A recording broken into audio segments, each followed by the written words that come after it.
Hello, everyone, and welcome to another Jakarta Tech Talk. My name is Serena, and joining us today is Karina Varela with solid experience in architecting and delivering software. Currently works at Red Hat and has special interests in business automation and business DevOps. Also with us today is Otavio Santana, who's passionate software engineer focused on cloud and Java technologies.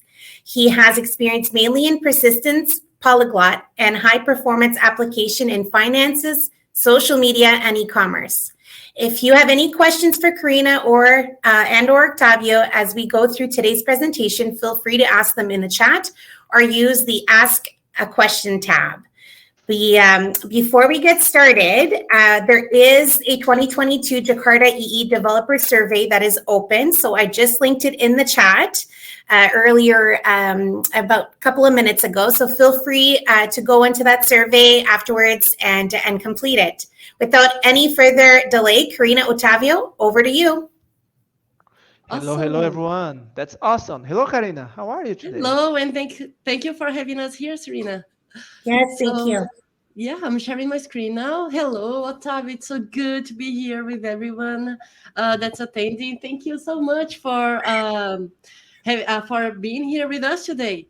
So, Otavio, today we are going to talk about the 5 skills that software engineers need to know in order to be outstanding. Whoa, that's awesome. Yes, exactly. So, let me first get started by introducing our amazing speaker, who's Otavio Santana.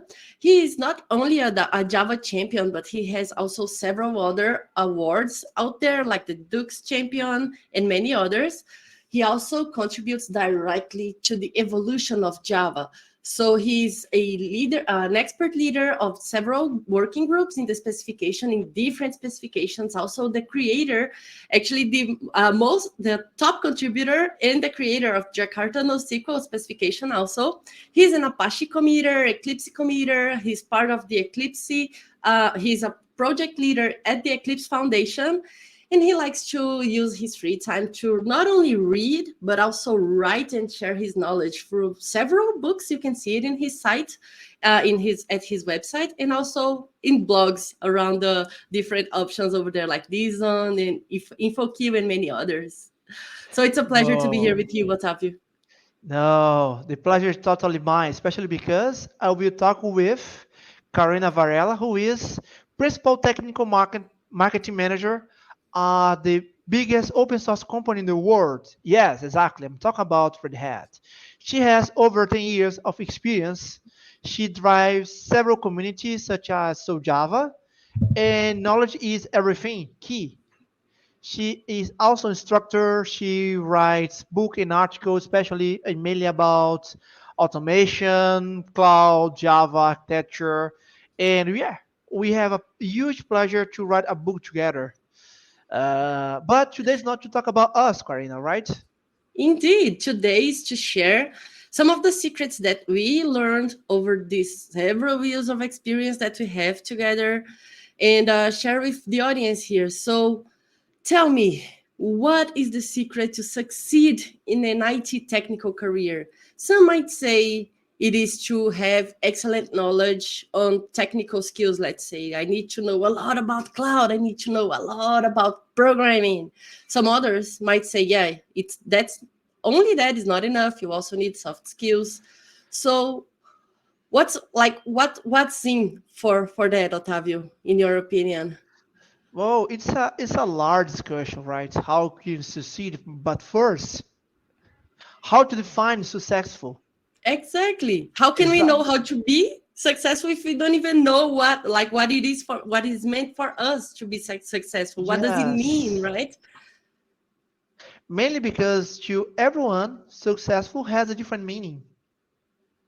So it might mean something to me, it might mean something to you. For example, there are a lot of people who wants to be a manager. It is their Exactly. dream. There are people who loves to do code like me. Yes.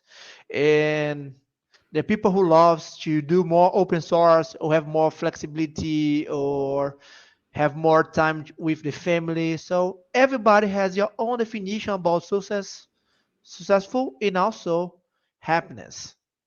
right? Oops, let me close this. Just a second. Okay. And Yes, but exactly. anyway, okay.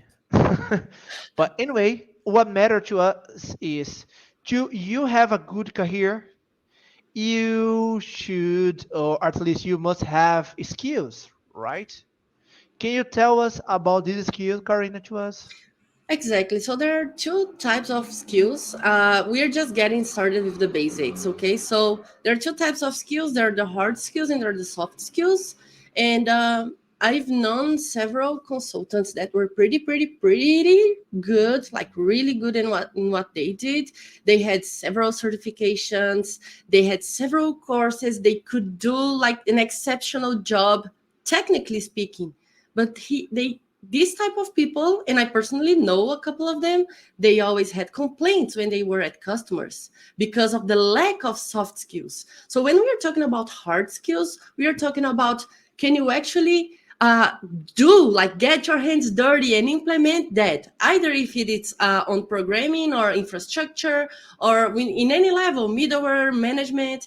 So all of these are the hard skills. Okay. So when we are talking about soft skills, on the other hand, we're talking about something that is more fluid, right? We need to be adaptable like water. Like communication. What is that phrase, Otavio, from Mandela that you like a lot? I really love that one when talking about communication. Yeah, especially because also talk about communication, you need to think about language. And a language might be a barrier. For example, we are from Brazil, and there are a lot of people who does not speak English. And Nelson Mandela usually said that if you want to take people minds, you are able to speak English because right now is the most popular language around the world. But if you want to touch people hearts, go to their natural language. So if you are able to, besides English, speak Spanish, French, German, Chinese, something like that, it's much better to you because And we will get deeper on this topic, I think, later on. But that was just an introduction because only understanding your own native language and might not be enough. That's one of the things in the communication. There's also, if you can communicate to upper management or people that is under the hierarchy. So there's many skills that you can have there, including problem solving, conflict resolution. So there's several. If we could highlight five, we would say that the five top soft skills that you should prioritize if you need to work on those would be knowledge sharing, knowledge acquirement. So learning how to study by yourself, not having to go through several courses in order to get there where you actually need, and actually getting your hands dirty might be a good thing. Also, ability to have focus, to communicate, handle your time, that's critical, and know how to set your objectives. So these would be the five we would prioritize, right, Otavio? yes, and that is a spoiler alert, especially because we already did this presentation last year, so probably it is online somewhere, mainly in YouTube. Exactly. But And like again, about being successful, there are many options out there, and maybe you don't need to be a distinguished engineer, for example, in order to be successful in your personal concept. You might want to go to the project management side or to people management and many others, right? yes, and especially because, for example, okay, I want to go deep in code, so even the developers, you you might go to do operation side so you can become a platform engineer or SRE, use the DevOps culture or something like that, or we want to go to principal engineer in the architecture design style, or you can go deep in just one language or one framework. So even the technical area, there are a couple ways where you're able to go. So database, NoSQL, SQL, new SQL, cache, distributed cache, data grid.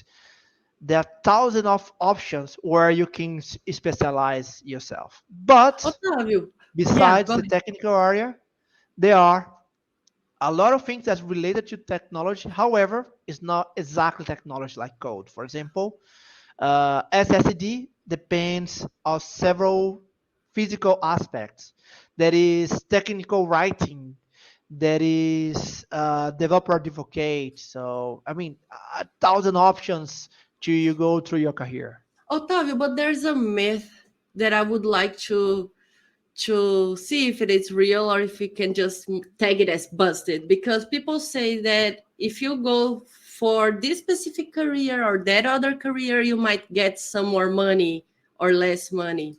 So how about that? Yes, I mean, in the past, yes, it's true. I mean, usually the manager received more money than the engineer. However, right now the software engineer become more complex. There is a huge complexity in the area, and also there is the Y career where you can go through uh, technical area. Because in the past, okay, you become senior. There is no another way. You must go through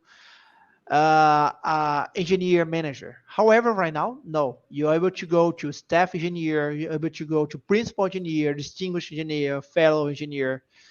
And right now, it depends. For example, Cristiano Ronaldo, who is engineer, delivery code or goals, receives more salary than this code, where I don't remember the name exactly right now.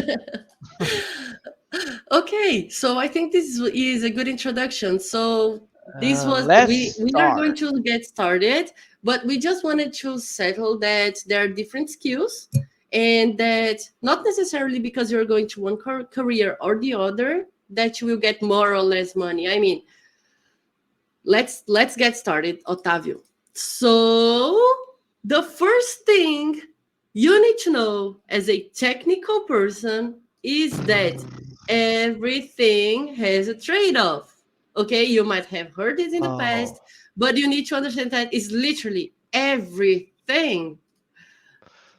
Well, it's hard to understand, right? Especially because at this moment, every I guess a lot of people who is tech influencer is crying. But unfortunately, the truth is um, everything has a trade-off. So yes, microservice is wonderful. However, microservice are is not to everybody or is not to all the time.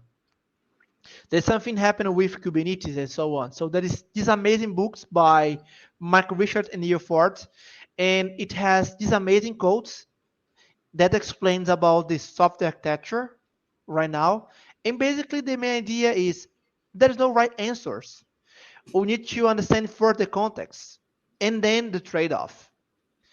Mainly right now, when you want to become a staff, principal, and distinguished, you need to understand that is no right answer. You need to understand the trade-off. You need to measure the trade-off to create components to integrate that to us. Exactly. So a way to think in order to like you shouldn't what do we want to what do we mean with this? So you shouldn't always go with this because maybe this thing that you hold on to is not always the right answer. So always Kubernetes, always microservice, always event driven, always whatever you have in your head. That might not be the case. So be pragmatic and incremental.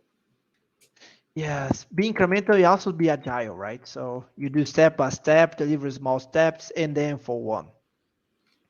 Exactly. So And a good way to represent this, and everybody knows about this because it's been a while, been around for a while now, is that people at first everybody was microservice, microservice, and now they say, well, if you're gonna get started, maybe you should start with a monolith and then break it down. So that's one of the practical examples out there. and Karina, the next one is about why. Why should I start with why? I mean, code is so exciting. I mean, it's amazing to put microservices in everything with cloud native, with Kubernetes and GitHubs. Because as an engineer, I love to put buzzword buzzword inside my technology, in my architecture. Exactly. So generally we have to, so exactly that's not what you should do. Because there are three main things when we are talking about software. We need to know like why we are doing it, how we are going to do it, and what are we going to use when doing it.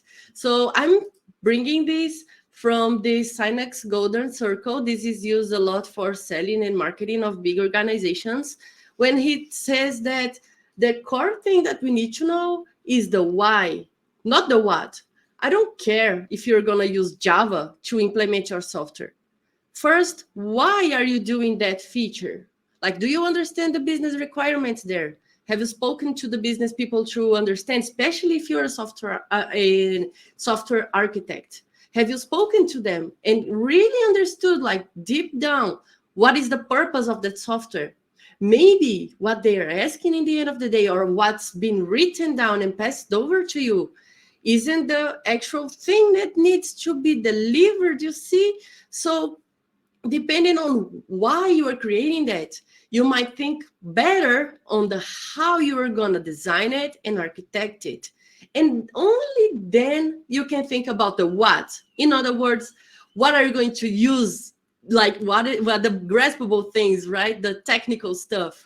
So which technologies and which architecture designs you're going to use there. Yes, and that's a good point, right? Especially because every time, every presentation has an amazing success case with several tech influencers to say you must use that because that is awesome. Success case, and then the result, guess what? They deploy, you be failure. You put a huge complexity inside the code, inside the architecture. And as I said before, so if you go in the second line of any kind of architecture or any kind of decision, you are able to understand that first, there is this amazing book, the 97 things every cloud engineer should know. There is one amazing chapter about, okay, it's okay if you're not running Kubernetes. It's not mandatory to use Kubernetes in everything. And probably you know Sam Neiman, who wrote several books mainly about microservice, especially those two, the most popular one. And he wrote an article about should I use microservice at beginning? And as he said, you need to understand first the why and then go to the how, okay? Especially because they highlight the documentation to him is, okay, if I will start a startup, it does not make sense to release an MVP a huge amount of complexity. I mean, just because Netflix has 1,000 requests by second, it does not mean that you will start your application with these numbers. Exactly. And that applies also to digital transformation in the cloud journey. For example, many people look at the journey that other companies has taken, and they might target a similar place and not understand that maybe that's not the next step to be taken into their corporation. So hello, Francesca. So, Hello, and guys, we're Francesca. following up just the chat. Okay, so if you have anything you want to comment, just feel free to drop it down. And so that, yeah. And when we're talking about these adoptions, we need to understand that, okay, I know that I want to get there. Let's say I want to be the best. I want to have the best architecture. My business teams, my CEOs, they are all aligned with this. But how can I get there, right? In order to know how to get there, you need to understand where you are. And where you are doesn't only mean that you will map the technology landscape.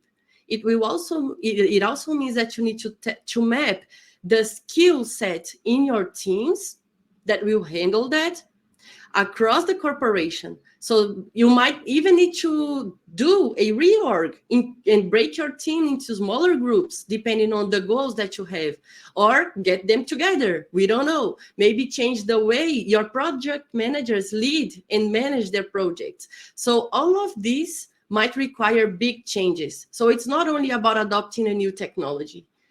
If you go that path, you might take a step that is longer that you can handle, and you might end up falling.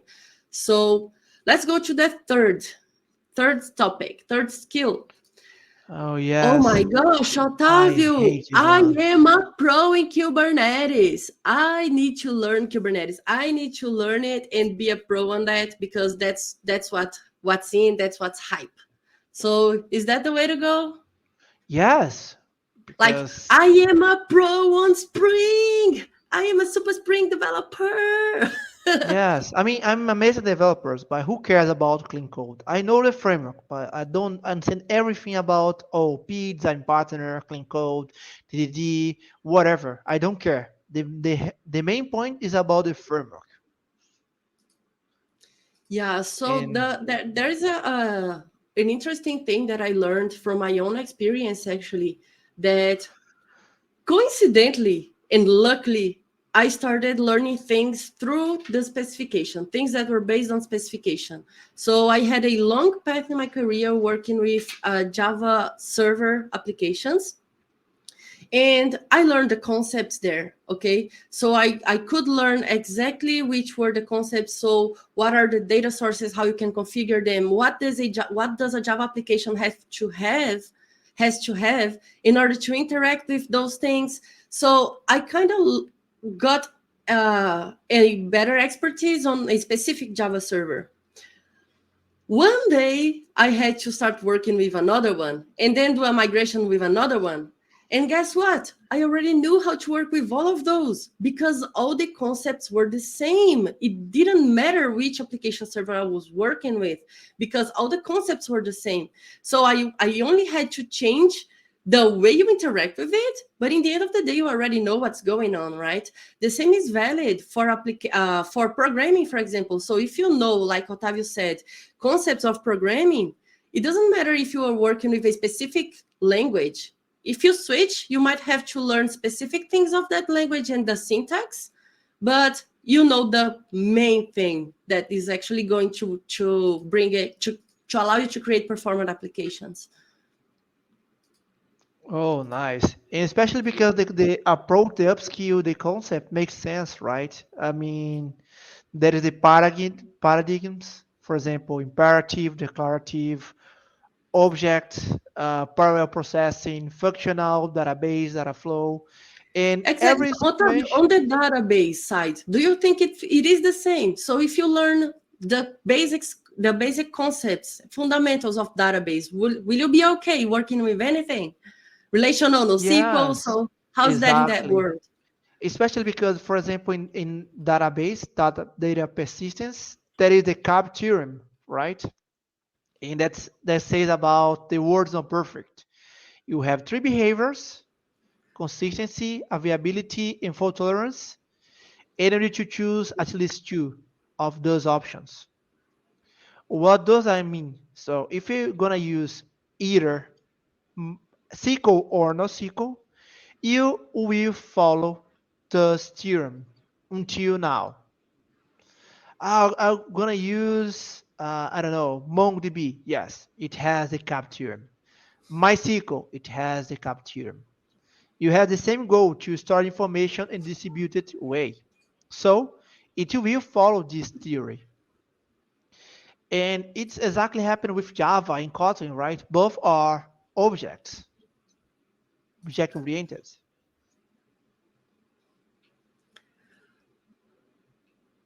All right. So complexity is killing software developers. Why is that, Otávio? Especially because right now, at least it's my feeling, right, Karina? So let's share ideas. We are putting technologies, you are putting frameworks where we have no idea why.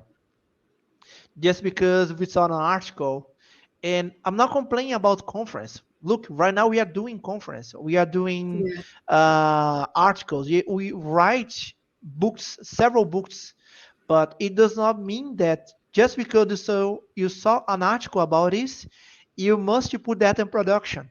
Remember, first understand why, the context, and then how.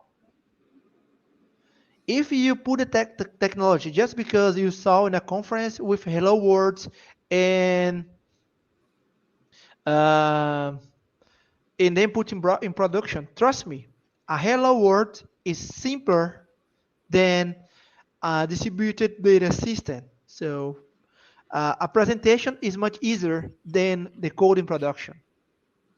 Yeah, so And Max asks the question like, so is it better to choose the specification over the framework library product? I think that the point here that we are trying to bring is that it's better for you and your career if you learn the fundamentals and the concepts behind the framework. So a great example is for people who start learning how to persist in databases using Hibernate, for example, but they never actually tried to open a connection like manually and see how things work. So they will never be able to actually understand when they have a connection leak, for example, when they are having slow databases, slow queries that are because of auto-generated queries. So there are several things that if you understand the core concepts, that will be better. So that's what we are trying to highlight. On the other hand, now regarding the question, would you like to share your thoughts on this, Otavio? Do you have a hard opinion on this? I am a strong believer that we should go with things that follows the specs, because then you are free from vendor locking. What are your thoughts on this, Otavio? Specification is a Java word. I guess we have several discussion around that because specification is not about popularity, it's about standards. So usually specification has a strong knowledge of computer science, of software engineer, right? And usually specification is about taking a look in several implementations, take a look at the market, then compare, understand, create a context, and then apply as an implementation. If IT, you'd be something like, I don't know, some different area, this specification might be a mastership or doctorship to academy because there is a huge study. We take a look in several specifications, several companies.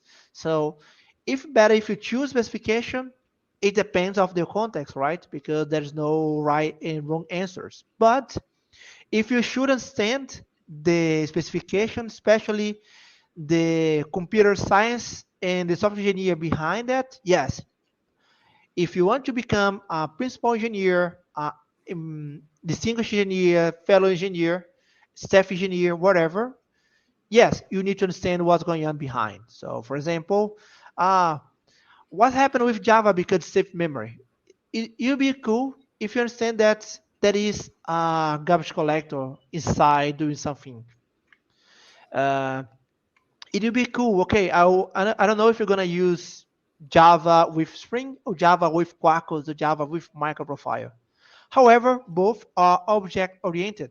So it doesn't matter which one gonna use, but you follow the solid principles. You must to go through these design codes. So to make your Exactly. life easier and also your colleague easier to understand your code. And also, Otavio, there's something more to this, because if you look at the specs, okay, there are frameworks and libraries that implement these specs.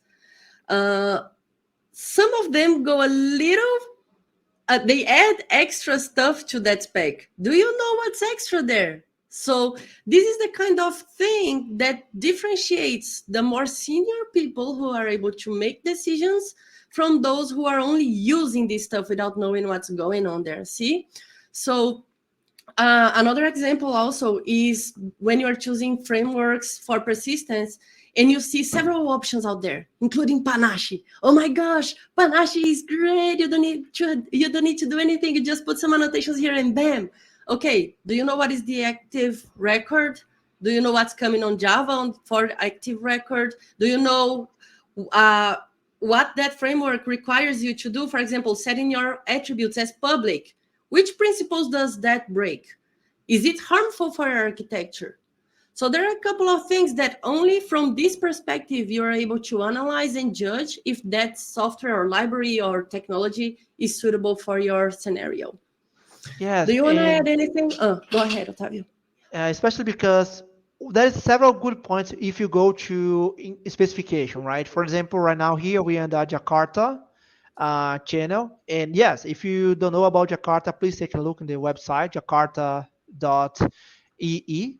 where you are able with a single API, you can go through several implementations, and that's amazing, right? Because I can use Payara, I can use Apache Tommy, I can use Wildfly, Quarkus, just using a single annotations. So the same annotation, I'm able to use exactly some ones.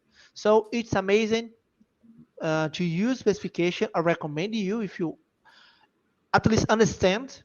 And every time that I had a discussion about, okay, should I use Spring or Jakarta EE? Oh, that Guess is what? classic. Guess what? Spring use Jakarta EE. Spring Data JPA. JPA is a specification under Jakarta. Spring Boot. Spring Boot uses servlets. And guess what? Servlets is a specification in Jakarta EE word. So right now, everything is Spring is around specification. That's why Pivotal, the company who supports Spring, is on the Jakarta EE membership.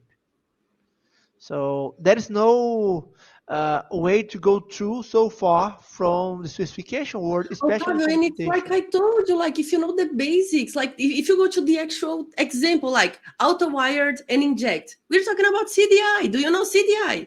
Do you know what you can do with Yes. CDI? So how can you do with pure Jakarta EE? How can you do it with Spring, for example? So that's kind of how you look at things, right? So that's why we are telling you, do not try to be experts only on the specific framework, but try to know what's behind it.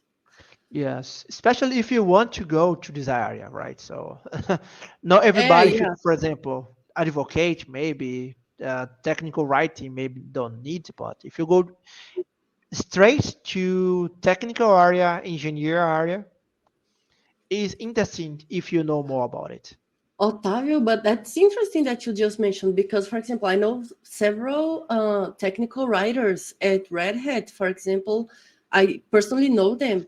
And the things they have to write, they get the functionality. They have some sort of documentation from the engineer who actually coded it, but they need to explain the architecture, how to use it. So they have to kind of understand what's going on there too. So, even on the documentation team. And now that we talked about documentation, guess what?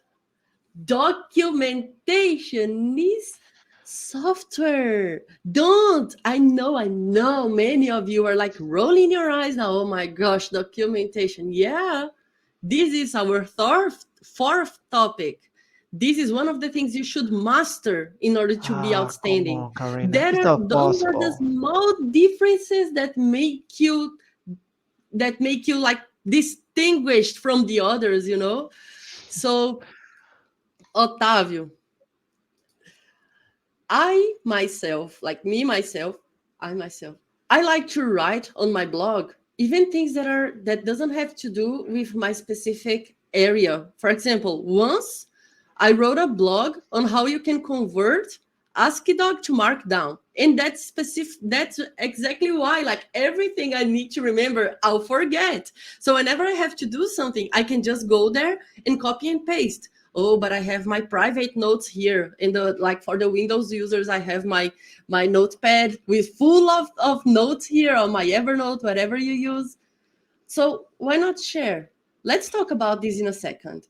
So first of Yes. all, new hires, documentation for new hires. Is that one of the things you should prioritize? Yes, the onboard process, right? Especially both of us are open source developers, so we need to make a code that's able to everybody inside or outside the company is able to compile and use. And it's a real life, right, guys? New people are coming, new people are leaving, retiring. This kind of thing happened the old days. So Mhm. So you need to have at least a good documentation. Otherwise, the fault tolerance on your uh, organization is not software, but people. So, okay, this guy is leaving. Trust me, it happened. I saw this happen a couple of times. This person is leaving. It just this person knows how to handle that technology. And as soon as this person left, and on Friday, the chaos started on Monday because nobody knew that software component does exist.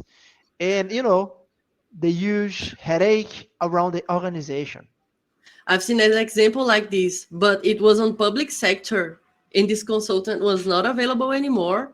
And they had the production stopped for 3 weeks until they could get the guy for like paying price of gold so that he could fix the problem. So if they had the proper documentation, they might not have gone through this, right? So also another thing is that documentation shows people how we got to the stage where we are, especially if we are talking about senior people and architects. When we go into a company, we look at the actual implementation and we say, oh my gosh, what a mess. Who did this and why did they do this? Like, this is how it should have been done. Why is it done like this? So if you had the proper documentation and the context for those decisions, that would not be a problem. And we know how technology goes and software delivery goes. So it's always important to have all those documented. And also what we learned and which errors we can avoid.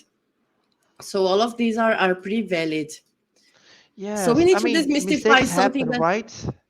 And the main goal A is to lot. avoid that mistake happen twice or 3 times or 4 times.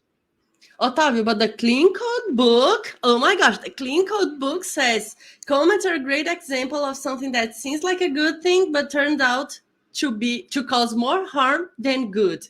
So documenting the code with comments is this statement, it can be seen as if comments are a bad thing. Um, Usually people use this paragraph out of the context, right? So yes, if you go to the book, you look just one paragraph, you're right. But usually it's not the right way to do, right? So you need to read the entire book to understand what's going on inside. Yeah. Uh, and yes, if you try to compensate the complexity of your code, put comments, it's not good. However, it doesn't mean that you should not write code. Or write comments in your code, documentation, README, any kind of information. So please forget about that. Like the main Black said, right? So the Clean Code is an excellent book, is an awesome book that has several advice to you to write a decent code closer to the business. But if you look just one paragraph, you're probably reading the book wrongly. Otávio, so an example of comment that is actually causing more harm than good are the getters and setters, and then you just comment get name, and then like it's the method get name, set Yes, name, and the exactly. method set name, right? Or the real code, right? So you Real create it code, like you do a Hadouken. Hadouken, yes, and then put a comment. So, okay, why I'm writing, just me and God knows the code, but after that, just God knows. And so you need to write a decent code and also write a decent documentation because documentation, as you said before, belongs to the code. So, okay, don't put a comment inside this code, but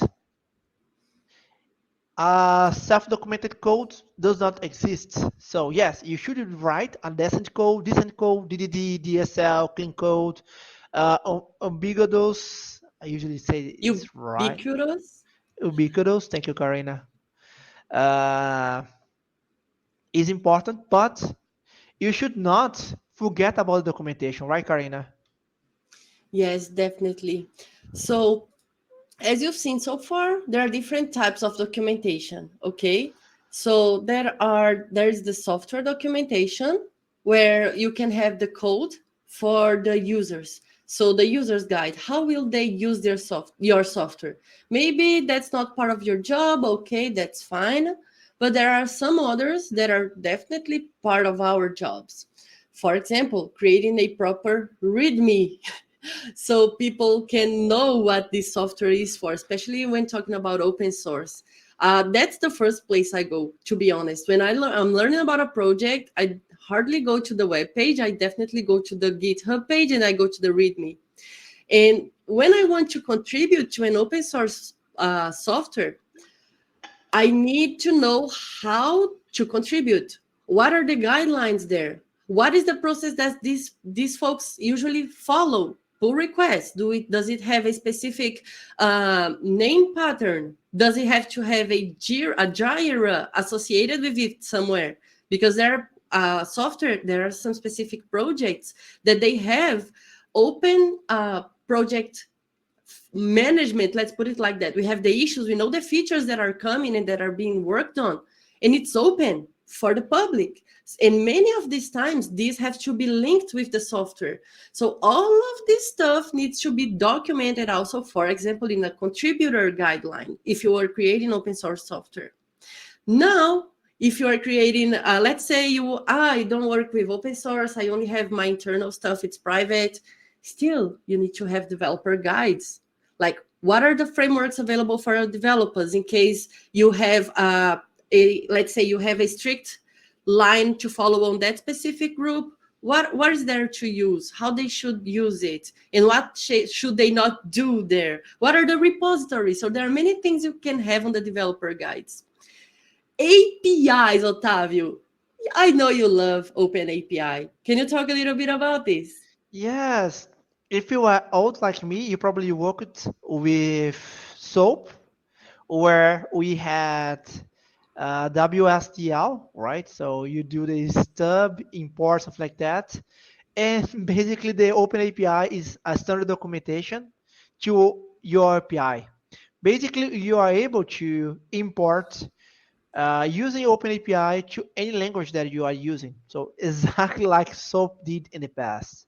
So it's a decent way. We also are able to integrate that with Swagger, where you have the option to put several documentation, several styles, this kind of thing. So yes, the Open API is also a standard where several companies are implementing this idea. Yeah, But especially when we're talking about more complex architecture, when you start having several versions of APIs. So that might be really critical on distributed systems.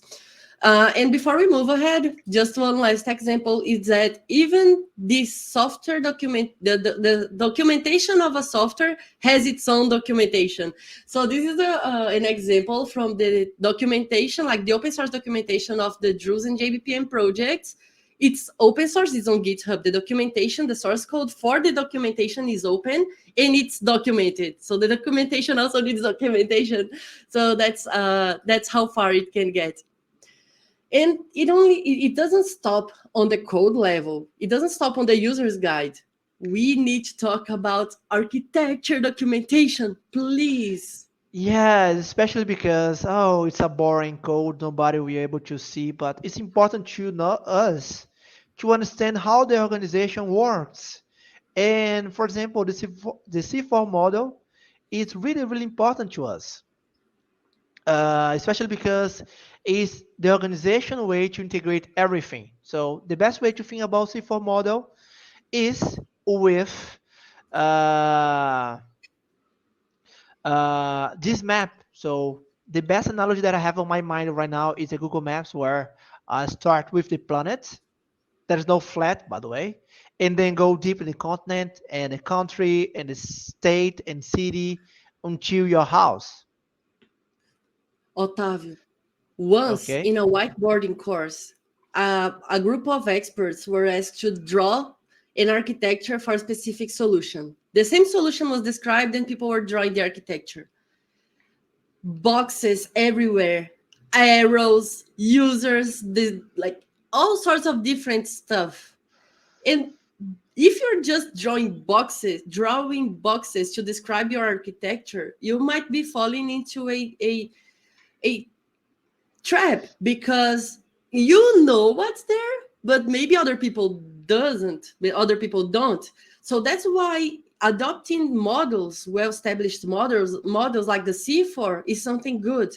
So there is a documentation out there, there's videos teaching how to use it, and I've used it personally to explain complex architectures of Red Hat software for high-level people, high-level users, and also for more deep technical people. So I could go through the top view until the most complex details of the implementation. Yes, and let's move on to the next one, Tech Radar.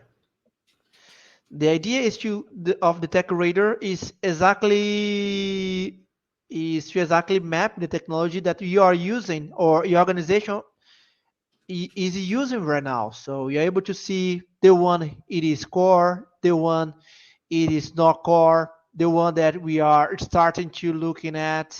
It is kind of thing, right? So basically, the organization, the the tech radar one is basically to know exactly what technology we are using as organization, and that's a nice way to Otávio, avoid but a I know thousand you of have created, technologies.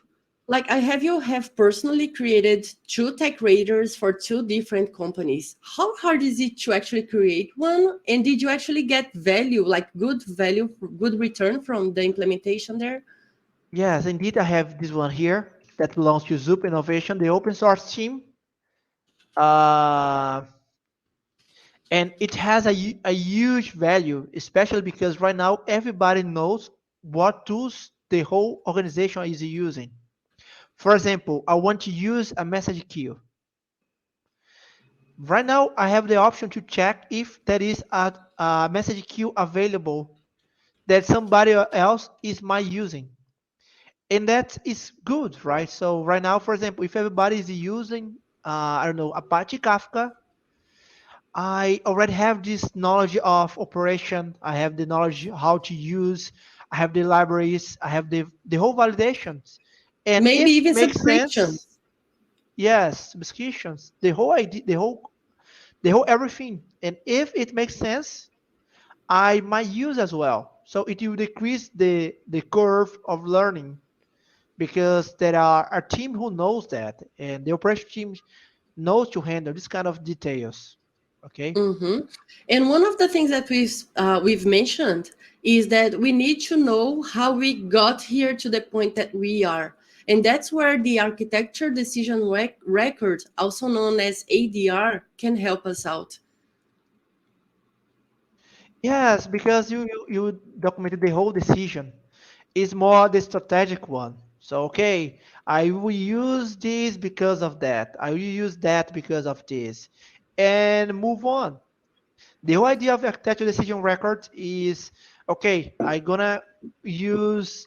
You don't need to put the small details like okay, I'm gonna use Hibernate version 1.0 or stuff like that. Okay, I'm gonna use relational database in Java, and then you explain why you are doing that, and then move Especially for forward to the more next step. complex decisions, right? There are more complex Yes. decisions like why are you using operators to deliver your software instead of Helm charts, for example? So there are some complex stuff that really needs to be documented so that you have the history there and you can learn from the mistakes and not repeat them again. So our last topic, Otávio. Oh my gosh, do Oh. people think that when they join this career, they only need to deal with computers? So I only handle my black and green screen. That's it. I don't need to handle people. Well, if you're targeting a higher position, you will have to. That's not an option, because in the end of the day, technology is just the means to an end. Which end? Yes. And that's hurts, right? Especially to us because we love technology. Ah, okay, let's put everything together. But if it does not make impact in your organization, it's a useless technology. Let's face it. especially if you want to go with something just because it's cool, and in the end of the day it's just so hard to use or so hard to maintain that it's just not bringing up the value. So what about this book, Otavio? Why is it highlighted here? Oh, it's an Italian one, I principi. So usually it says the means is not the end, right? So okay, who cares about the means if I have the end? We don't need to be so extreme Ooh, on the idea, but ooh. in general, yes, the technology is a mean to an end, right? For example, internet banking, the Java is just a mean. It's not nobody gonna Yes, use the internet banking because it has Java. They exactly. you use to facilitate or make their life easier in operation because they don't need to go to a line, something like that. They're gonna Yeah. use Netflix to watch movies if not go to the blockbusters. They're not gonna use because it's Java. They're And we gonna went use through Twitter and so on, right? a recent change in Brazil's banking transactions, where they added a new way of a form of transaction, and the technology was just the means. Like if they are using event driven or Kafka, it's just the means. What was the goal? The end goal was just to have a same way for people to do free transactions, and that it's instant, and then you can roll back and whatever all the requirements there. And then we come on board, we, the tech folks, and say, okay, so we need event driven in the Kafka, blah, blah, blah, event streaming. But how will you know if that suits if you're not working closely with the business team? Otavio, the users are not the enemy. Oh, unfortunately, right. Yes, user is not an enemy. Indeed, he's the person who pays your bill. Because if you create a product that there's no user and there is no stakeholder, and you have a product that there's no client, you probably need to find another job, Oh, this or you is don't very need to funny. work. Everybody is like enemy. So ah, Yes. programmers are not in peace with anyone. So we need to break down the silos and put together all the things that we've learned through all the conferences, all the stuff about agile, DDD, and DevOps, all the cultural changes, all the methodology. The way to apply that is to break down the silos. This might sound uh, cliche, but that's really a practice that is required. And we are going through something similar inside Red Hat right now. So that I'm living that on the past through the past year, and we are going through several changes internally because we are breaking down the silos so that we can actually deliver what we want. So I'm seeing that in a large scale now, and I actually see that it works, and it's definitely required, definitely a must. Yes, and I love this one here because it has the flow to a cloud or cloud era, right? Because you want to deliver it more faster. It doesn't mean to deliver fast. That means you're gonna deliver everything at some single time. You need to decrease the complexity, do small step, do continuous integrations, put your code closer to the business. They And choose there are wise several ways to pieces. do that. Sorry, go ahead. No, yeah, you said pull the code closer to the business. There are several ways to do that.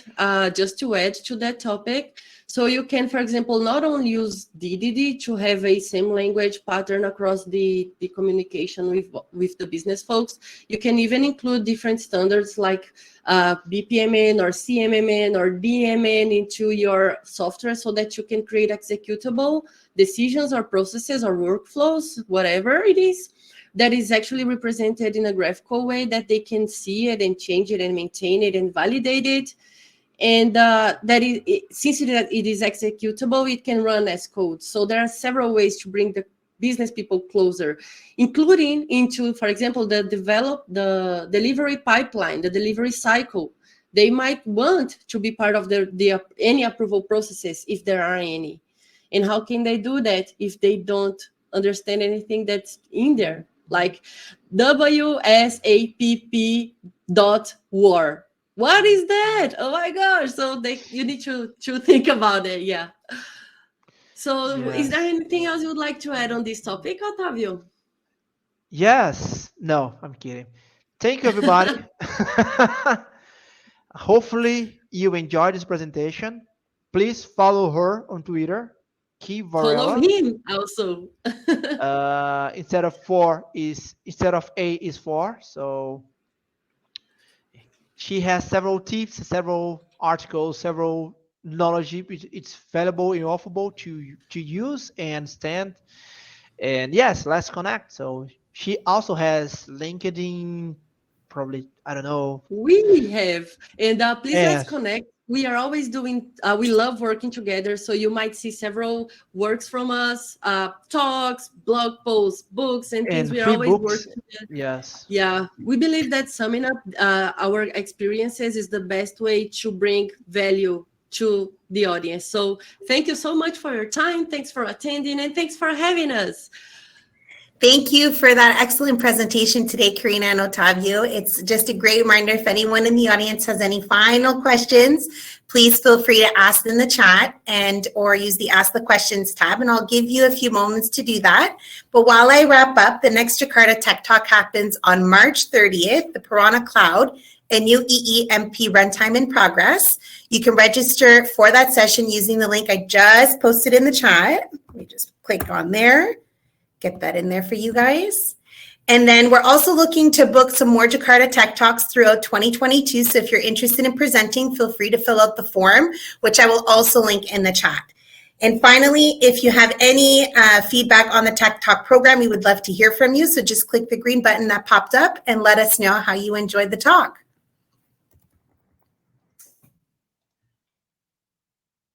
Doesn't look like there's any other questions, so we are good to There's go. just one thing. Someone asked if this was being recorded. Yes, Now asked, yes, it's being recorded, right? Okay, good. exactly. Thank And you. we'll be sharing it with everyone through the social channels. Awesome. Thank you so much, Perfect. everyone. Thank you so much, Have a great everyone. day. Take care. Bye. Bye bye. Bye.